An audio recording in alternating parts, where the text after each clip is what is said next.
I complimented a space warrior's hair. Now she demands I marry her or face the consequences. The great hall of the Galactic Assembly was filled with voices, each one strange and powerful. Alien leaders stood tall in their armor, their bodies shining under the lights of the floating orbs above.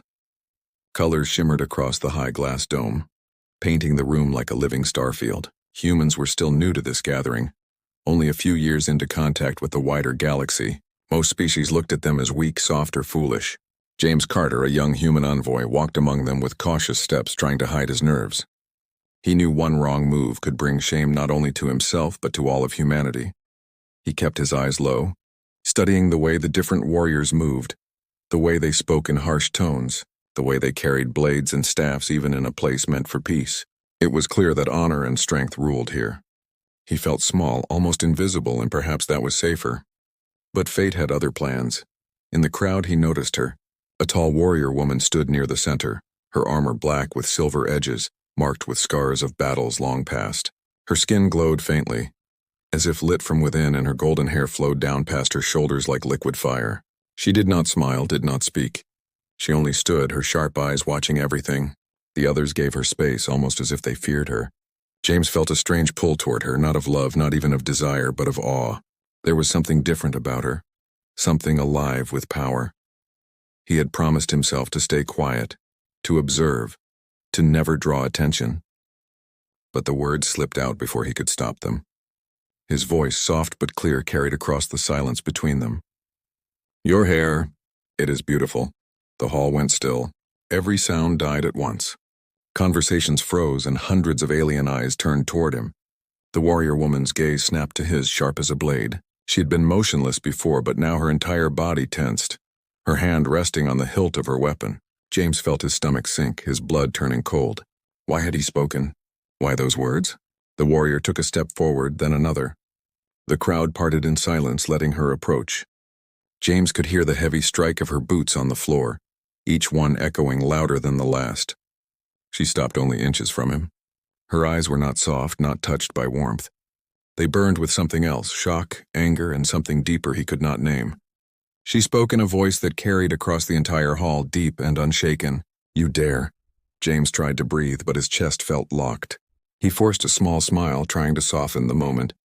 "I only meant it as kindness. A compliment." Her voice cut through him like a spear. "Among my people, to speak of a warrior's hair is no kindness. It is a vow. It is a claim. It is a promise of union." She leaned closer, her eyes like suns about to collapse. "You have spoken words of binding. By our law, you are now mine." The hall erupted in murmurs and roars. Aliens laughed, some jeered, others shouted in surprise. James could hear the words, though not all in his language. The human has chosen. He cannot escape. The warrior claims him. He felt his knees weaken. His heart pounded so hard he thought it might break through his chest. He had not known. No one had told him this simple thing could carry such weight. The warrior raised her chin, her voice thundering again. "You spoke before the eyes of all. There is no denial. By the blood of my clan, you will be my husband. Refuse and you will face trial by combat." James shook his head, stepping back. "Wait, you do not understand. In my culture, a compliment means nothing. It is simple. It is just words." Her eyes narrowed. The silence of the hall returned. "Just words?" She almost spat the phrase. "Do you think honor is built from dust? Do you think the voice is nothing? No, human. Words are steel. Words are blood. You will not escape them." The crowd cheered, some pounding their weapons against the floor. James turned, searching for help, but the human delegation was far at the back, too shocked to intervene. He was alone in the center of this storm. The warrior stepped closer again, her breath warm against his skin, her presence overwhelming. "My name is Kalira," she said, "daughter of the 9th Legion, slayer of the Varnock. I have never been refused." "You will not be the first." James opened his mouth, but nothing came out. His mind was racing, trying to find a way out, some loophole, some chance. But all he saw was the crowd, the hungry eyes waiting for blood, and the unshakable figure before him. The weight of her culture, her laws, her pride pressed down on him like a mountain. He felt trapped in a cage made of his own words. His heart screamed for escape, but his body stood frozen. Kalira's voice dropped lower, but no less dangerous. "Choose, human. Marriage or combat. Speak now." and know that all here will witness your choice." The room was silent once more. Hundreds of eyes burned into him. His mouth was dry, his throat aching. This had begun with a single sentence, a foolish compliment meant to be kind. Now it had become something else, something larger, something deadly. In the quiet, James realized that his life, and maybe the fate of humans in this galaxy, now rested on what he would say next. The silence stretched like a blade drawn against stone. James could hear his own heartbeat echoing in his ears. His mouth was dry, and yet all around him the alien voices were a storm, their whispers sharp and cutting. He knew one wrong word could end him here in front of everyone. Kalira stood unshaken, her armor shining under the lights, her hand firm on the hilt of her weapon. She was not bluffing. Every line of her face showed that she believed in her law, in her people's honor, and in the binding of his careless words. "I did not mean to insult you," James managed to say, his voice trembling though he tried to hold it steady. "Where I come from, a compliment is only a friendly thing. It is not a vow. Please, you must understand this is a mistake." Kalira tilted her head slowly, her sharp eyes narrowing. Her golden hair, the very subject of his doomed compliment, seemed to glow brighter as if mocking him. "A mistake?" she said in a low, dangerous tone. "Do you think the law bends for mistakes? Do you think my people will laugh and forgive because you are small and soft?" She stepped closer, and the hall seemed to shrink around him. "There is no mistake, human. There is only the word spoken. You are bound to me." Laughter rang out from the other side of the hall. A group of alien warriors, tall and armored in crimson, pounded their fists against their chests. One of them shouted, "The human quakes like a child. He will never survive her blade." More laughter followed, harsh and cruel. James felt heat rise in his face, not from anger, but from sheer helplessness. He had no weapon, no training for this. He was a diplomat, not a fighter. Kalira raised her voice, silencing the hall. "Hear me, all who stand witness. The human has spoken words of claim. He is mine by right of honor. He may step forward as my husband, or he may enter the circle of combat. There is no other path." The roar of approval filled the chamber. Some shouted for marriage, others for combat, but all were eager for a show. James tried to protest again, but Kalira's hand rose, silencing him. Her eyes glinted, not just with anger, but with something else. Pride, maybe even defiance against her own people. She wanted this. She wanted him to bend, to accept, to prove her strength by binding him. James's legs trembled. He searched for the human envoys at the far edge of the crowd. Their faces were pale, their mouths tight. None of them moved to save him. Perhaps they knew that stepping into this custom would only make things worse. Perhaps they were waiting to see if he could somehow turn it to their favor. His throat ached. He had never been so alone. Kalira leaned down, her voice low, only for him. "You are lucky," she said. "If I desired your death, I would crush you in the circle and be done. But I give you mercy. Be my husband, and I will protect you. Refuse, and I will destroy you before all." Her words were not kindness. They were a trap, a cage painted with mercy. James saw it clearly now. If he agreed, he would be bound to a life he did not choose. If he refused, he would die. Either way, she would have her honor. Either way, his life was no longer his own. He swallowed hard. "Why me?" he asked, desperate for a thread of sense in this madness. Kalira's eyes held him steady. "Because you spoke," she said simply. "Because you looked upon me and did not turn away in fear like the others. Because you dared to notice what none speak of. That is enough." The crowd grew restless, chanting for a decision. Their voices rose in waves, shaking the air. James felt trapped in a storm of sound. His chest tightened until he could hardly breathe. Kalira raised her hand, and silence fell once more. She straightened, tall and unbreakable, and pointed to the great doors at the far end of the hall. "There," she said, her voice echoing like thunder. "The arena of truth. He will choose before the next dawn. He will stand with me as my bondmate, or he will fight me in combat before the eyes of all." The crowd roared in approval, weapons striking against the stone floor. James felt his body grow cold, his vision blur at the edges. He had been given a night, nothing more. A night to decide between a marriage he never wanted or a fight he could never win.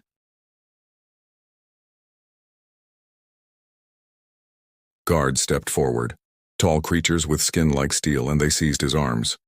He tried to pull away, but their grip was like iron. They dragged him through the crowd, his heart pounding in his chest. Behind him, Kalira's voice followed, strong and final. "Do not run, human. You cannot hide. Your choice will come with the dawn."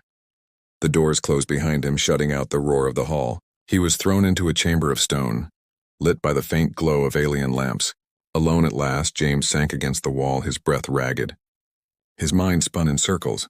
He had wanted only to survive this gathering, to represent his people with care, and now he was trapped between death and marriage to a warrior who saw him as nothing more than a symbol of honor. The weight of the galaxy seemed to press down on him.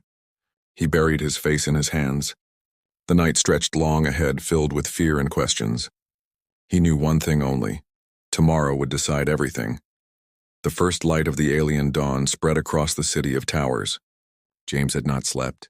He had sat through the long hours with his back against the cold wall of the chamber, his thoughts running like fire through dry grass.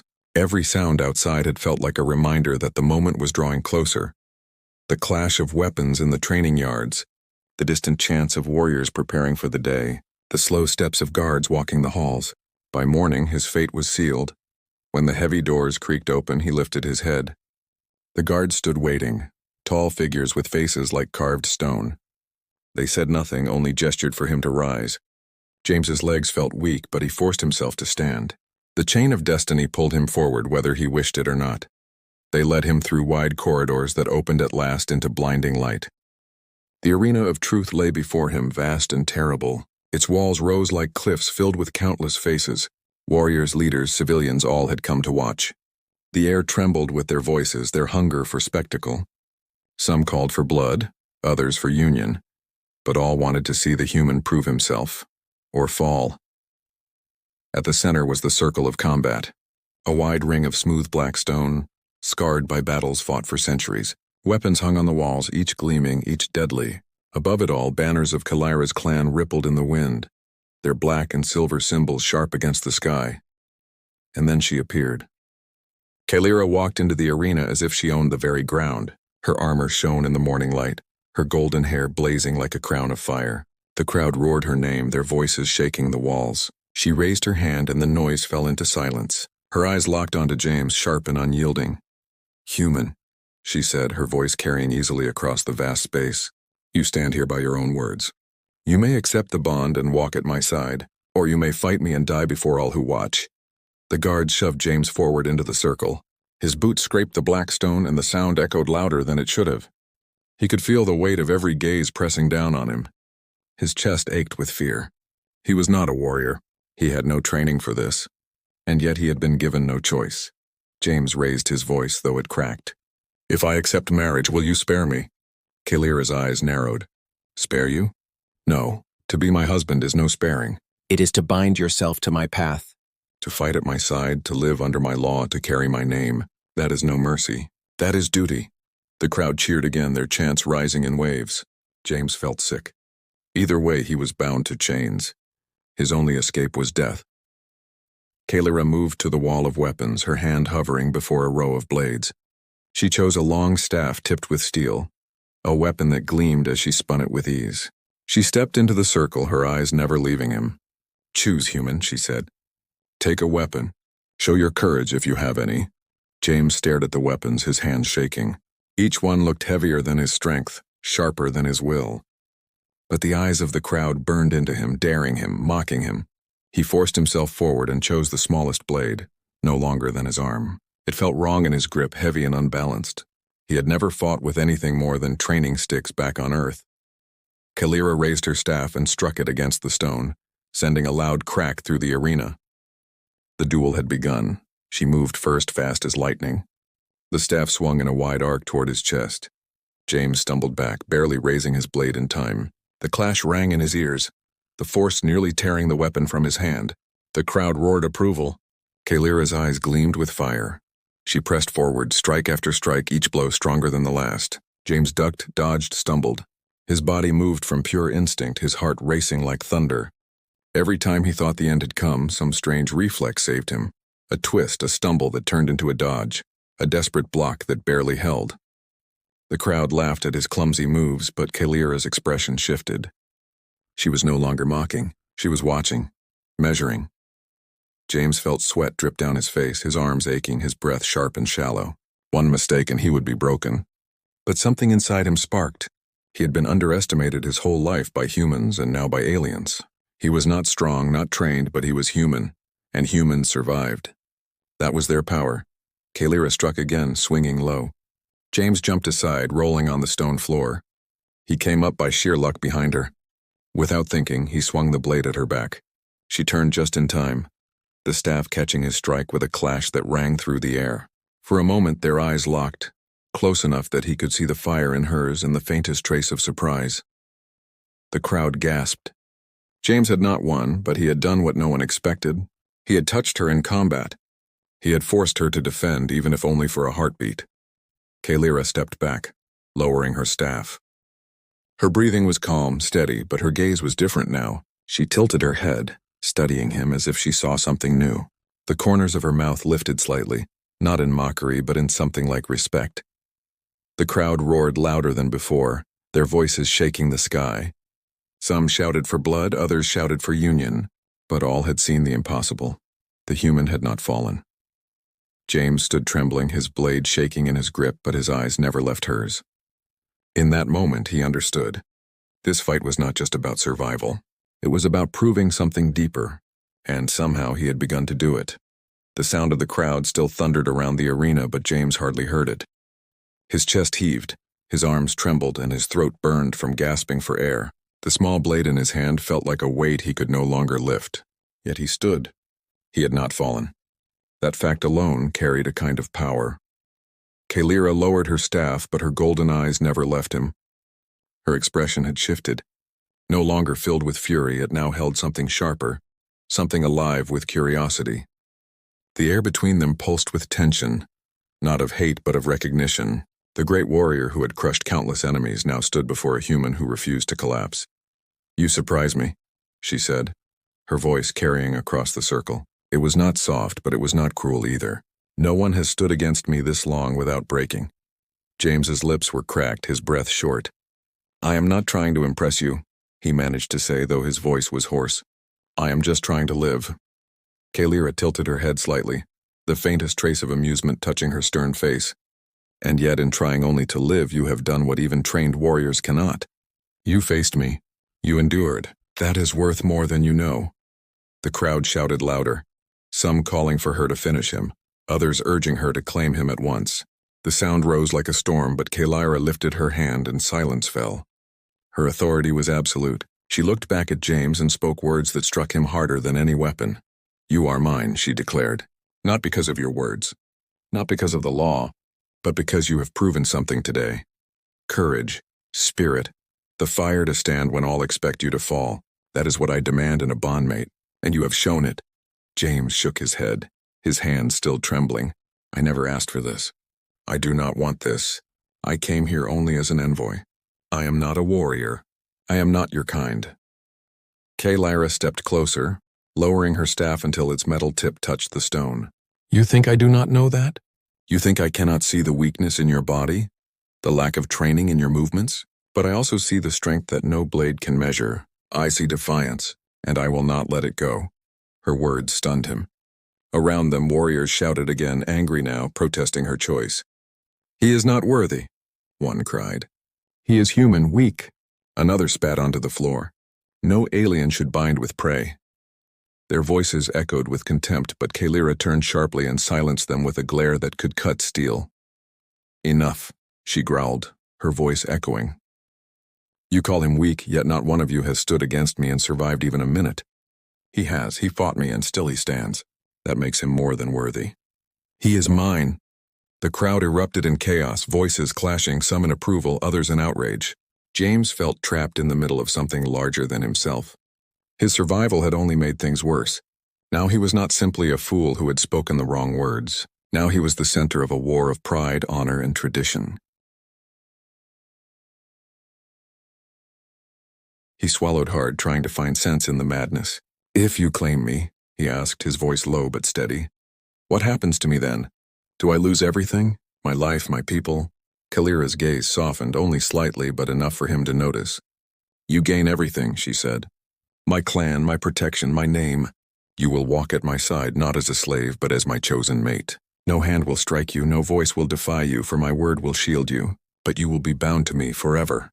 Her words felt like chains of fire, Protection, yes, but at the cost of freedom. James's mind spun. Could he say no? Could he still refuse? If he did, the crowd would demand blood, and Kalira herself would be forced to kill him to keep her honor. He looked at her and saw no hesitation. She would do it if she must, and yet behind her stern eyes he saw something else. A shadow of loneliness. A warrior who had lived her life as a weapon, feared and worshipped but never truly seen. Perhaps his foolish words, his small compliment, had touched something in her that no one else dared touch. The guards moved forward, ready to end the duel. The law demanded a conclusion. Kalira lifted her staff high, then slammed it against the stone with a final strike. The sound cracked like thunder. The combat is ended, she declared. The human lives, and he is mine. Gasps and shouts filled the arena. Some warriors roared in anger. Others clapped their weapons together in respect. James stood frozen, his body shaking, his mind torn between relief and dread. He had not died, but his future had been sealed. Kalira stepped closer, lowering her voice so only he could hear. You may not understand this now, she said, her breath warm against his ear. But I will make you see. You belong to me, James Carter, and in time you will not regret it. The crowd's roar rose once more, filling the sky, drowning his thoughts. James felt the world spin around him. His survival had become a chain, and his fate was no longer his own. The arena emptied slowly, but the echoes of the crowd stayed in James's mind like thunder that would not fade. Guards escorted him through the stone corridors once more, but this time they did not grip his arms so tightly. He was no longer a prisoner waiting for trial. He was something stranger, something heavier, the chosen bondmate of Kalira, daughter of the 9th Legion. The title pressed on him like a chain he could not break. When the doors opened again, he found himself in a vast council chamber, brighter and more solemn than the arena. Tall windows let the dawn spill across the polished floors, and alien leaders sat in great seats around the circle. Their faces were grim, unreadable. Some looked at him with curiosity, others with disgust. And at the center stood Kalira, unshaken as always, her armor gleaming, her hair glowing like the fire that had started all this. She raised her chin, addressing the council with the same voice that had silenced thousands in the arena. The matter is finished. The human has proven courage. He is mine, and by our law no voice may deny it. Murmurs rose at once, low but sharp. One elder, his skin dark as stone and eyes glowing red, leaned forward. Kalira, you dishonor our blood. To bind yourself to prey is weakness. You shame the 9th Legion. Kalira turned her gaze to him, calm but burning. If courage is weakness, then all of you are weak. Did any of you stand against me today? Did any of you face death with nothing but a small blade and survive? The human did. He is not prey. He is spirit, and that spirit will strengthen my clan. Another voice cut through, this one colder. And what of humanity? Will they accept this? Or will they see it as theft, as chains? James felt every eye shift toward him. His throat tightened, his words caught behind fear. He was no politician, no fighter, only a man who had spoken too quickly. And yet in this moment his voice carried the weight of two worlds. He straightened his back, though his legs trembled. My people will not understand, he said honestly. They will see it as strange, maybe even as a threat. But I saw the truth in your arena. You live by honor, by law, and by strength. If I walk away now, there will be blood. If I stand by Kalira, there may be peace, perhaps even something more. The chamber fell into silence. Kalira's eyes flickered just slightly at his words. She had expected fear, refusal, but not this. The red-eyed elder slammed his hand against the table. This is madness. We cannot allow humans untested and soft into our bloodlines. If you do this, Kalira, you risk war. Kalira's voice rose like steel drawn from a sheath. Then let war come. I will not break my word. I will not shame my honor. He is mine, and if you raise blade against him, you raise blade against me. Her words sent a ripple through the chamber. Some looked away, unwilling to meet her fire. Others nodded with reluctant respect. James stood frozen, caught between awe and fear. She was not only claiming him, she was daring her entire people to defy her. The council broke into chaos, voices clashing like swords. Some demanded his death to end the dishonor. Others warned of the danger of provoking Kalira's wrath. Through it all, Kalira stood calm, her hand resting lightly on the hilt of her weapon. She did not need to shout again. Her silence was enough to remind them who she was, the undefeated, the unbroken, the warrior no one dared to challenge. At last, the council fell quiet. No agreement was made, no peace declared. But neither was the bond denied. James understood then. He had been pulled into a storm that would not end here. His survival, his strange bond with Kalira, was only the beginning of something greater. Later, when the chamber emptied and only the two of them remained, he turned to her, his voice low. "Why fight for me so fiercely? You could have ended this yesterday. Why keep me alive?" Kalira studied him for a long moment, her golden hair catching the light. Her face was unreadable, but her voice was steady. "Because you are the first to see me not as a weapon, not as a monster, but as something human. You spoke what no one dared. You gave me more than honor. You gave me truth." James stared at her, unsure if he should feel fear, pride, or something in between. He had not chosen this path, but perhaps it had chosen him. Perhaps his words had unlocked something larger than he could ever understand. The doors opened again, and a messenger entered, his voice sharp. "The clans gather. Some swear loyalty to you, Kalira. Others call for rebellion. The bond with the human has split our people." Kalira only nodded, her face calm. She turned to James and spoke softly, almost gently. "You see now, this is no longer only about us. This is about the future of both our worlds. Together we can shape it, or together we will fall." James felt a shiver run down his spine. He had begun with a single compliment, foolish and small. Now he stood on the edge of something vast, a choice that could bring peace or war to the galaxy. He met her gaze, steady this time. "Then I will not run. If this is the path, I will walk it. With you." Her eyes softened, and for the first time a faint smile touched her lips. "Good," she whispered. "Because now, James Carter, you belong to me, and perhaps I to you." The chamber lights dimmed as shadows stretched across the floor. Outside, the roar of the clans rose once more, filled with fury and awe. The galaxy itself seemed to hold its breath, waiting to see what would come next. And James knew one thing with terrifying certainty. A simple compliment had changed not only his life, but the destiny of two worlds forever.